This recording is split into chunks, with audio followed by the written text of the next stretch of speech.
વલસાડના વાપીમાં ડુંગરા વિસ્તારમાં વર્ષ 2022માં 11 વર્ષની બાળકી પર દુષ્કર્મની ઘટના ઘટી હતી। બાળકીના ઘરની બાજુમાં જ આરોપી દુકાન ચલાવતો, જ્યાં ઘરનો સામાન લેવા ગયેલી બાળકીને 67 વર્ષીય આરોપી અસગર અલીએ ભોગ બનાવી હતી। વારંવાર દુષ્કર્મ આચર્યાની ફરિયાદ બાળકીએ તેની બહેનને કરતા સમગ્ર ઘટના સામે આવી હતી, જેની બાળકીની બહેને ડુંગરા પોલીસ મથકમાં ફરિયાદ નોંધાવી હતી। પોલીસે આરોપીની ધરપકડ પણ કરી અને આ કેસ સ્પેશિયલ પોક્સો કોર્ટમાં ચાલી રહ્યો હતો, જેમાં આરોપીને આજીવન કેદની સજા અને 50,000 રૂપિયા દંડ ફટકારાયો છે, તો બાળકીને 6 લાખ રૂપિયા વળતર આપવા માટે પણ કોર્ટે આદેશ કર્યો છે।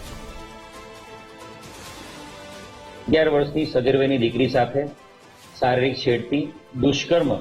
અને એના માતા પિતાને આ બનાવ બાબતે જો પોલીસને જાણ કરશે તો જાનથી મારી નાખવાની ધમકી સહિતનો એક ગુનો દાખલ કરવામાં આવ્યો હતો અને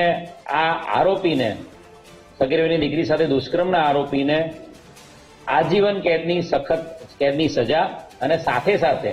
ભોગ બનનારને 6 લાખ રૂપિયાના વળતરનો હુકમ કરેલો છે। 11 વર્ષની બાળકી પોતાના ઘરનો સરસામાન લેવા આરોપીના ઘરે જતી હતી અને બાળકી હતી એટલે કોઈ વખત ચોકલેટ અને બીજી વસ્તુઓ ખાવાની લેવા જતી હતી। તે સમયે આ 11 વર્ષની બાળકીએ તે વખતે આ 67 વર્ષના આરોપી અસર અલી ખાને તેને પોતાની દુકાનની અંદર બોલાવીને તેની સાથે દુષ્કર્મ આચરેલું, જેથી આરોપીને પોક્સોના ગુનામાં તકસીરવાર ઠેરવીને